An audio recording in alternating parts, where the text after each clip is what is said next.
During World War II, there was a little-known branch of the United States Navy whose job it was to serve aboard merchant ships and protect them while delivering essential war supplies to the Allied fighting forces overseas. From 1942 until mid-1945, 710 ships were sunk beneath them. Yet few people ever heard of them. That's because no one bothered to fully document a record of their achievements. Now, after more than 50 years, their long-forgotten story can finally be told. This is the story of the United States Navy Armed Guard.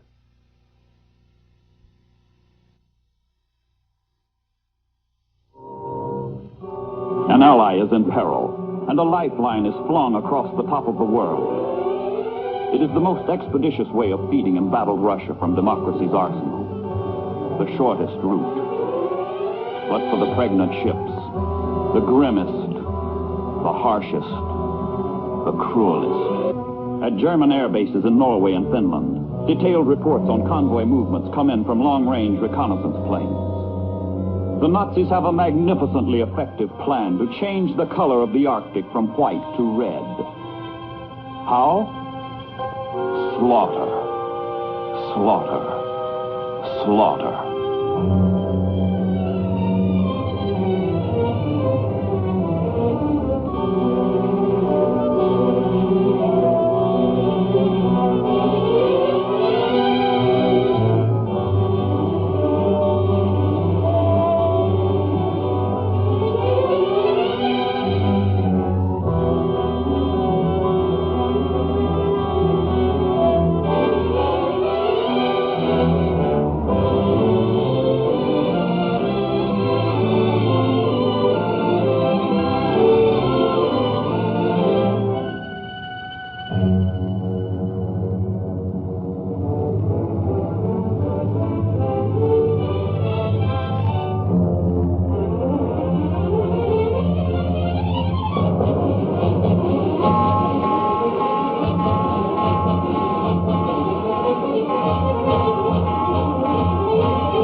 Smokescreen, a device to hide the convoy and confuse the attack.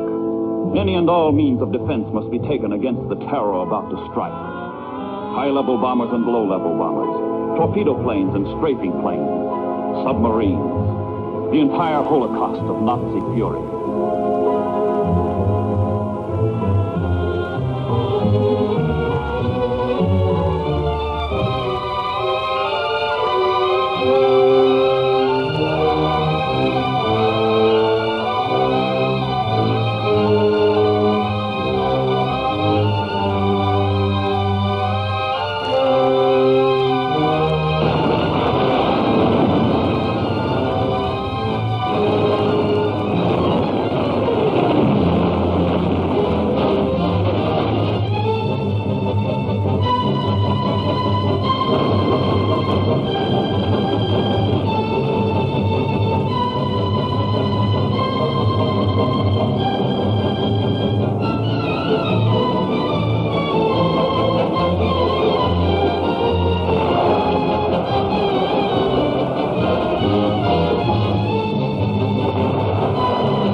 In some convoys, only one half of the ships survive.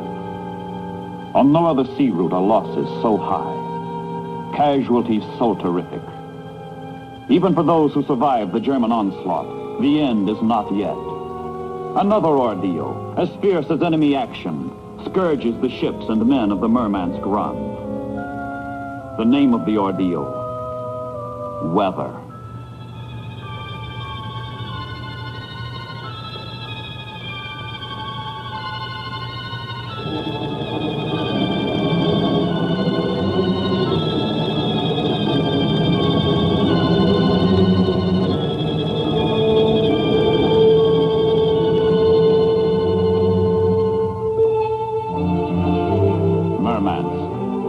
The goal. Journey's end.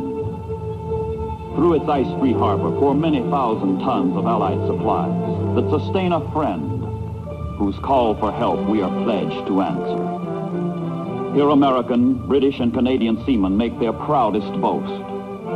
Despite Nazi hell and Arctic high water, we deliver the goods. The goods that bolster Russia in her darkest hour.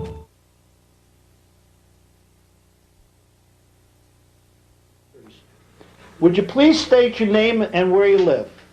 Walt Davendonis in Hoosick Falls, New York. I live on 5 Carr Street. Have you lived here all your life, or? I was born on Clay Hill Yeah. on Wall Street back in 1923. I see. And that was, can't tell you anything else. I have 4 brothers and 3 sisters. I see. And before we get into yours, your brother's in the service too, or? My mother had 5 people in the service. At the same time? She was a 5-star Mother, I see. Tell us a little about Hoosick Falls just before you went into service, what you were doing and so forth. Well, at the beginning, I went to the CC camp. This was back in 38, 39. And that's the only jobs we could get at the time was during the Depression. And after that, I got out of the CC camp. I came back and got a little job at the Specialty Insulation Company at the time. And then after that, I got a job. Then I got a job down to the Arsenal. I went to work at the Arsenal for 9 months. Down at Watervliet? Yeah, Watervliet Arsenal. What happened there is the war broke out then, see? And while working there, I couldn't work on a machine. I'm not that type of man to sit there and watch the machine go back and forth. Yeah. And so one day, another fellow and I forget his name, went down to Albany to re-enlist, see? To enlist in the Navy. And when they found out that we were working at the Arsenal, oh no, you can't do that. You got to get a deferment. Deferment. And then we went to see General Gillespie, I think his name was. He was a general at that Arsenal at the time, and he was disappointed. He said, "No, I don't think I'm going to let you fellas go because you've been here 9 months. We had to train you and everything else." And I said to Gillespie, I said, "Sir, I won't come to work. That's all I got to say. Either you sign that paper," and that's the way I put it.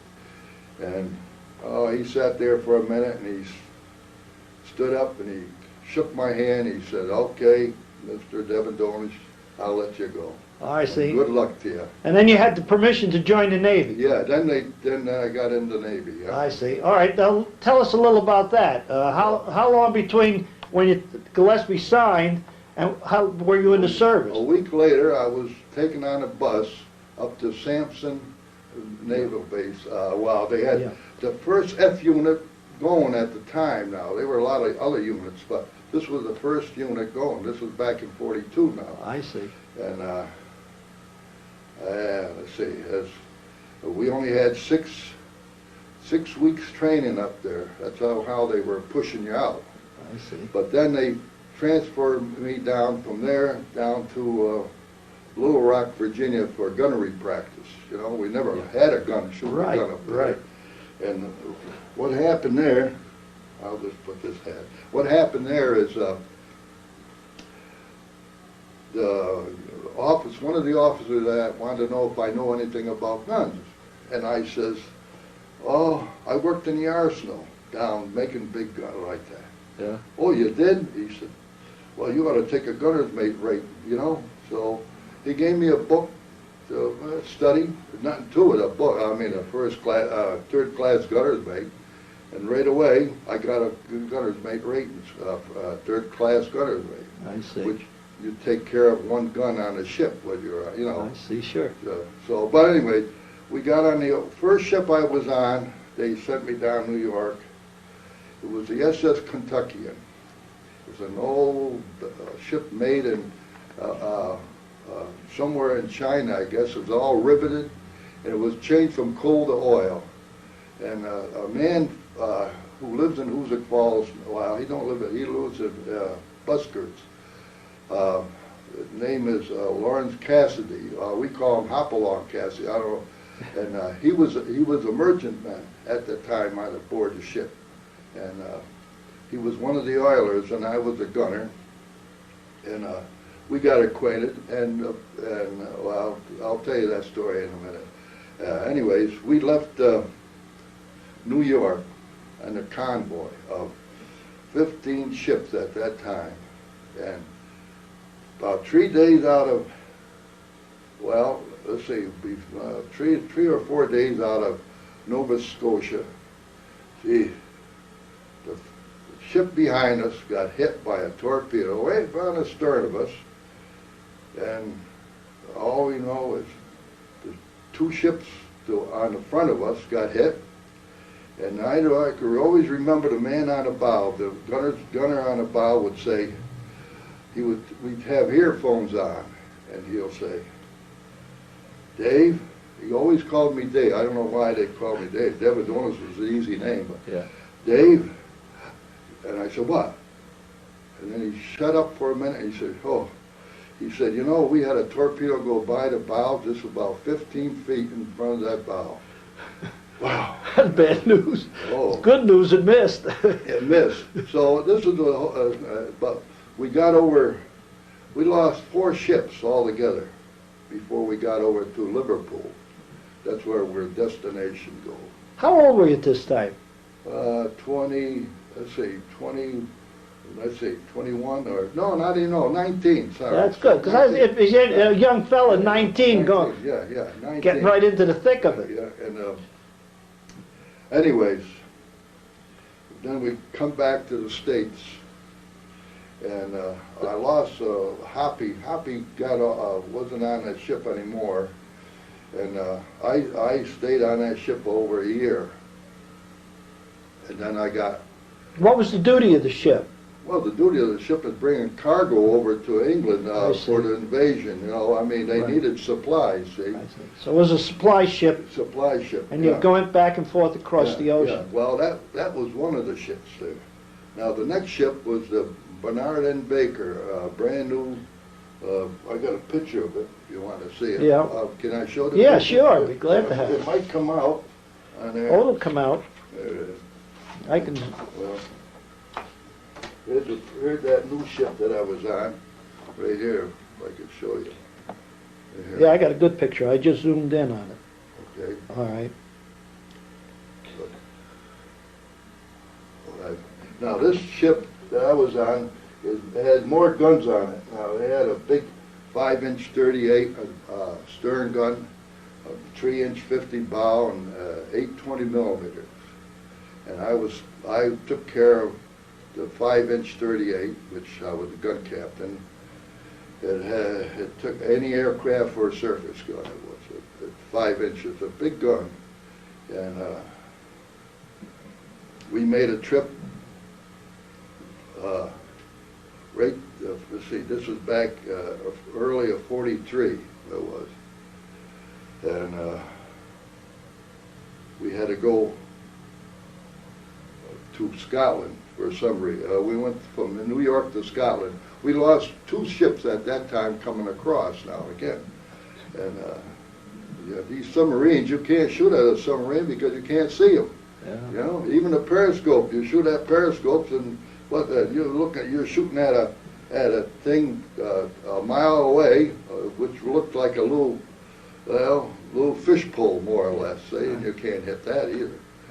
Anyways, we were in Scotland, Loch Cube, and we found out that we had to go up to Russia, make on a merman's run, and that was they always say that was a suicide run. I believe it too, because ships that were a convoy that was earlier before the first convoy, more or less, they lost 15 ships out of 30. And they had to turn back. And this is the other convoy that I got into now, to go up there. I see. And it was in the fall of the year now, December. Well, It was December 24th or 25th, the Christmas came, and everybody was supposed to have a good Christmas dinner, but the ship was, were in such a storm sea that we couldn't have, they made sandwiches for us. Because on merchant ships, they don't, it's not as heavy as a big battleship where they could really have your dinners, you know. So the next day, the 26th, at 9 o'clock in the morning, well, when we say 9 o'clock in the morning, we lost the sun already, you know, going up north now. Yeah, the sun wasn't shining. It was a day, but it kind of a Dark. really well, twilight day, you know what I mean? Sure. And the now here comes Sparks, which is a Navy signalman. He's always been getting in contact with us. He said, well, we're going to get in trouble. He said this, they heard that the Scharnhorst, the battleship Scharnhorst, and some destroyers are looking for this convoy. And if they ever get in, we're done for. Oh boy, that was the end of good news that you hear now. The first shell hit that I don't know if it was what ship it was, a Sheffield cruiser, British cruiser. We could hear an explosion and on the stern of it. And the other gunner's mate said, hey, they're not dropping depth charge. I think that he got shelled. And it did. It was hit by the stern, but it couldn't do it. It didn't sink or anything. It was out of commission. And everybody had to scatter at that time. Go every place you want to go, because, and then we were watching on the horizon. We looked up on the horizon. We could see star shells and shells bursting and all. You could hear it. Sometimes you could hear these shells, you know. And where they were falling, we didn't give a damn as long as we didn't hit the ship. So 11 o'clock that afternoon, or at 11 o'clock, we got news that the Scharnhorst got sunk. It took 15 torpedoes to sink it. And 1,700 men on that ship lost their lives. And they only had 6 survivors off that ship they picked up. But that isn't the whole story of the battle. Now, we had to go between North Cape and Bear Island, which is a 200-mile strip. I mean, North Cape, and they were controlled by the German Air Force now. Now you got to go between them. And boy, that was them planes come in. Well, we knocked 2 down. I mean, not we can't say we knocked them down, but the ships knocked them down. Okay, yeah. Everybody's firing, and you say, "Oh, I knocked them down." No, you didn't. But we knocked 2, and the destroyers that we had around us, they knocked a few more down. And finally, we got into Murmansk.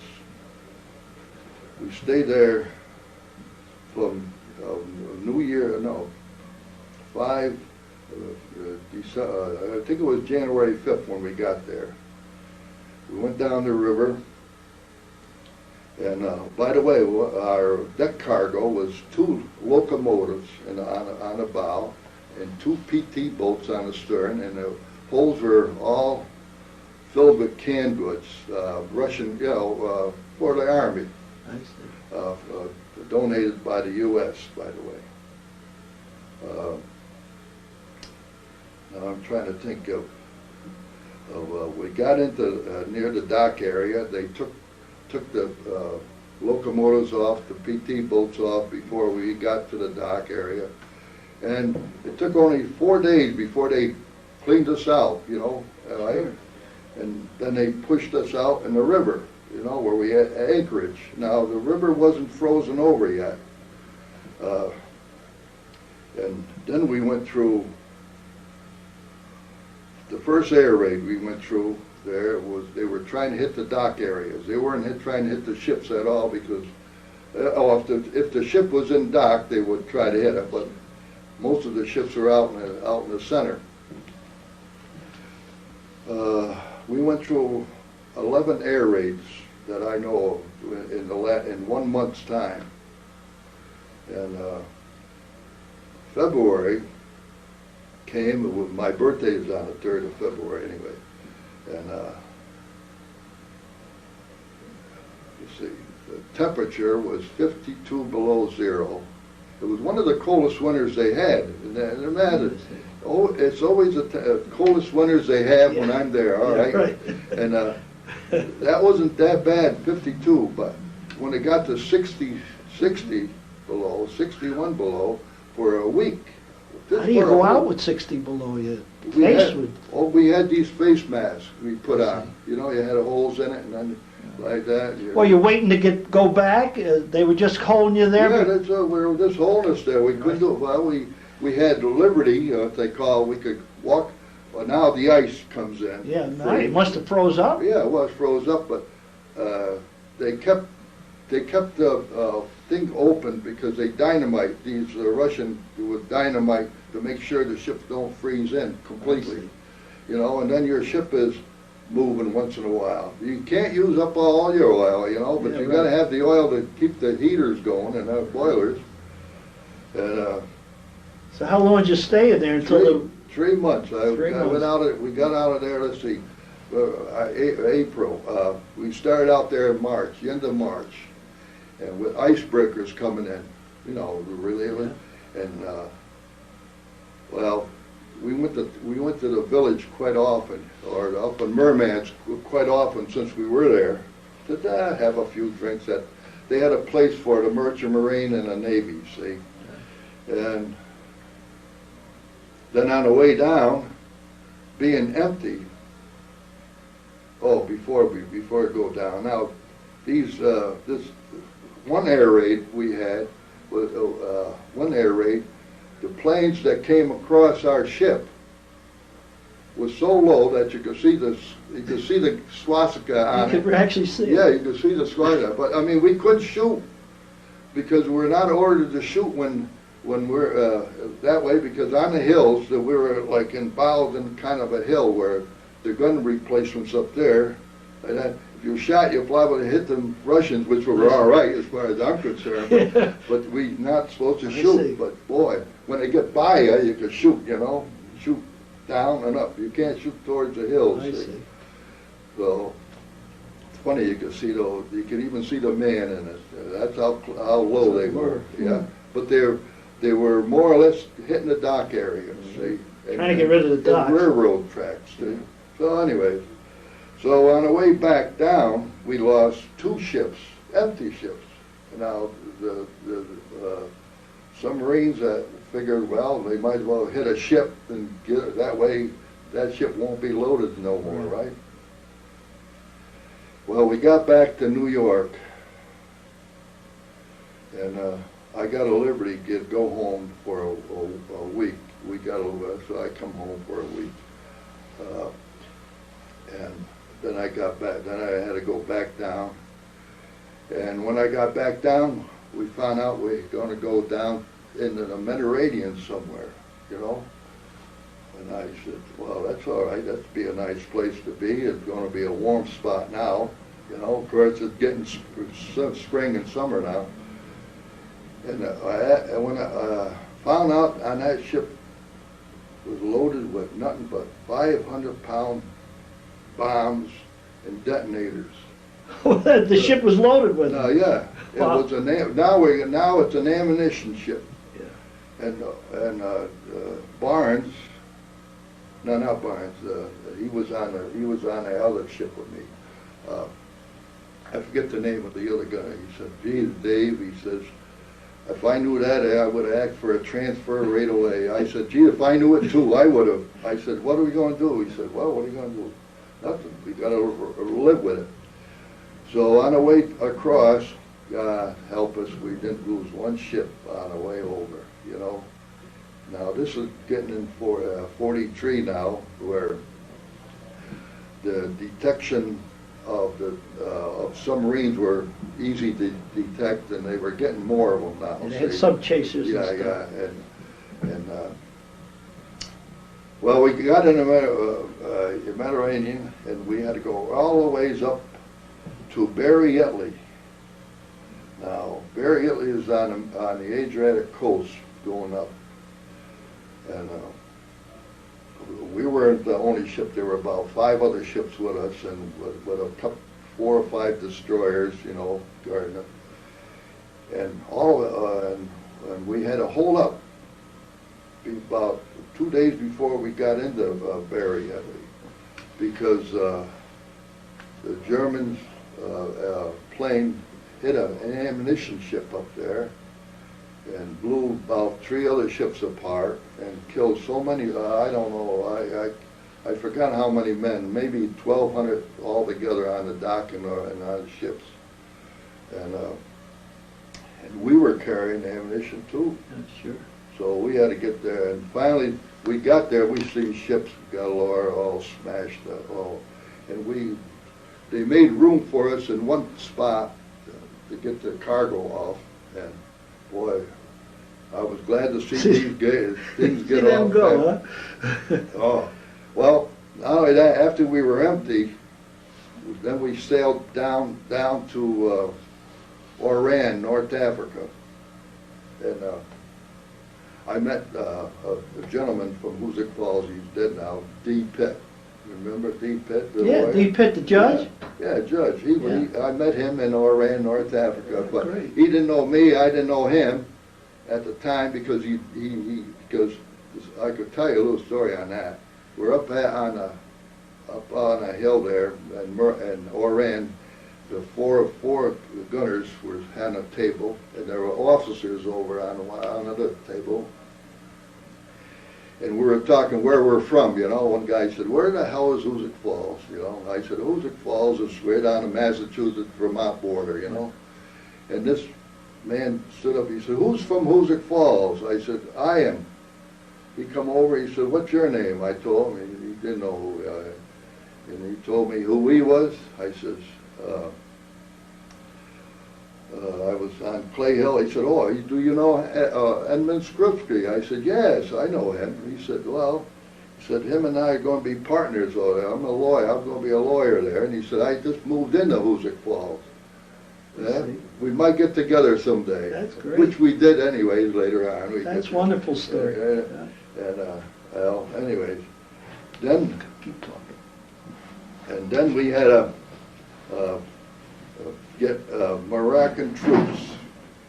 Moroccan troops. We had 250 Moroccan troops come aboard the ship. Of course, before they came across the ship, on the ship, the engineers came in and put a canopy over. You know, this wasn't a troop ship, but they were deck cargo now. They were, and we didn't know what was going on here. And then then the holes were put a lot of machinery in the holes and everything else before they got there. And where were you heading for? Invasion of southern France there, Tropez there, right there where, and when we got there, before you get there, there were convoys going over, and you find out that smoke screen, the planes were terrible in that area. You know, planes were, dive bombers were hitting some of these ships coming in, you know, and the Navy would put smoke screens, or you know, and half of them smoke screens, guy almost died, you know, from the smoke. But it saved a lot of ships, though. Right. So you went on landing there. Yeah, about 3 days. 3 days after.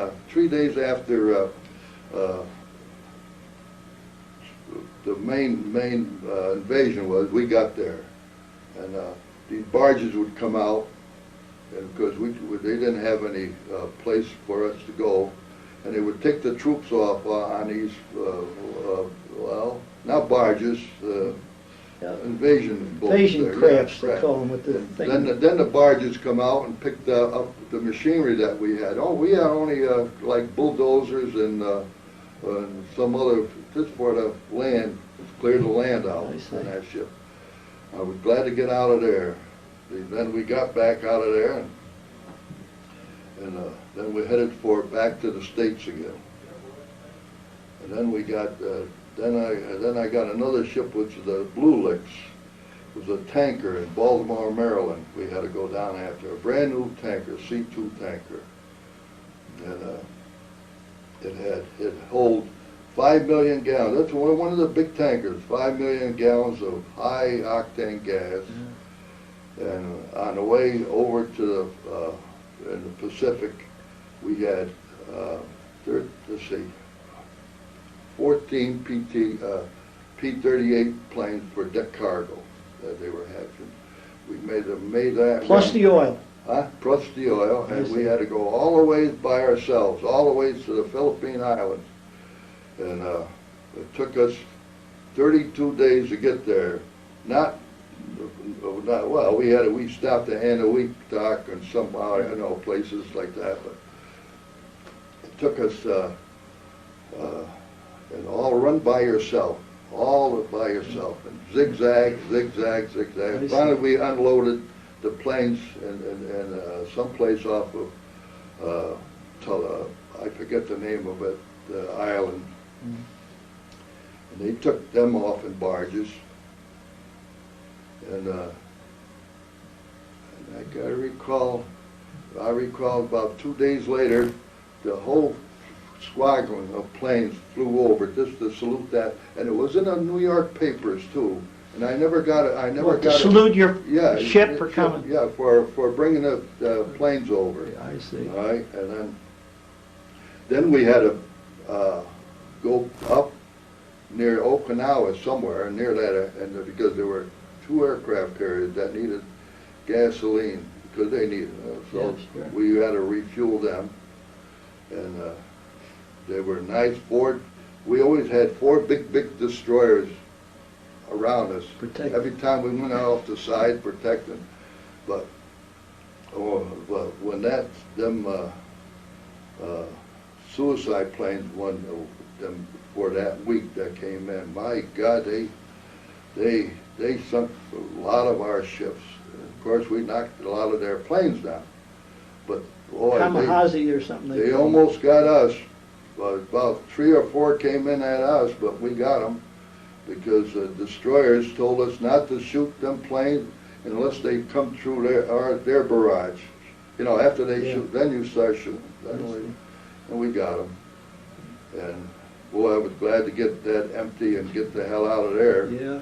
And then where did you go? My God, you've been all over. Now where did you go? Well, we picked up another ship coming in with the refuel and took their cargo off, put on it.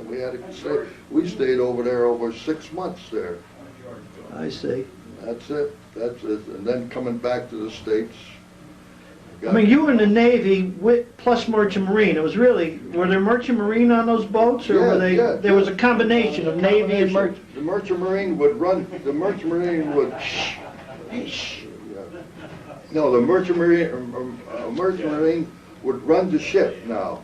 You know, I mean, they're like the engineers and that, but they would have a Navy captain. Who would run the ship would be a Navy captain, believe it or not. It wouldn't be a Merchant Marine captain. And we had either 27 or 35 men, gunners aboard them ships. And they'd be on a tanker, they would be only about 40 Merchant Marines. So that's the way it goes. All right, and then what happened then after your Pacific tour? Well, after the Pacific tour, the war was getting over with now.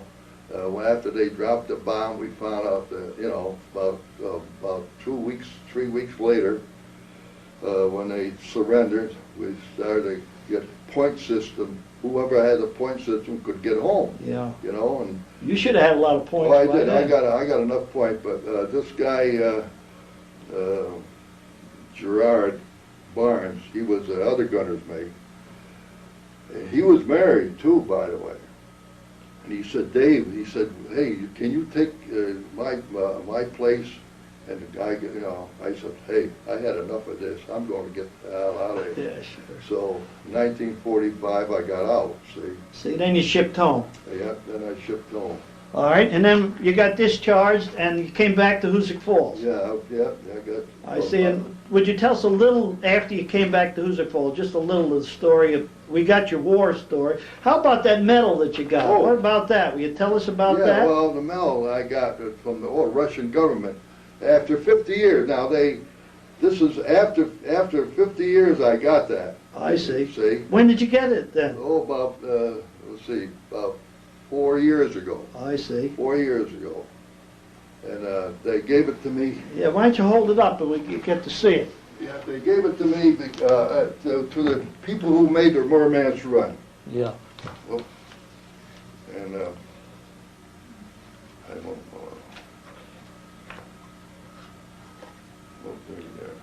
Yeah, why don't you hold it up and I'll... Oh, wait a minute, I put it like this.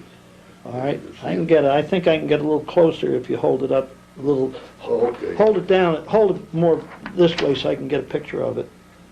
All right? Yeah, there.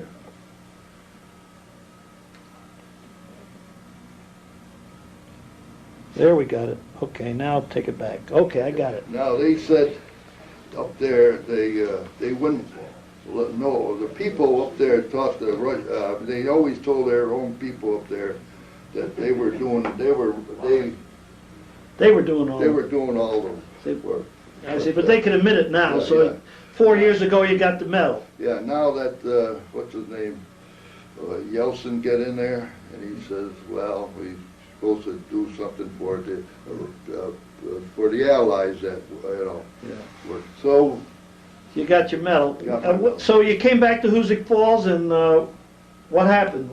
Give me a little well, history. when I got to Hoosick Falls, I said I got to do something different, so I went into the plumbing business. And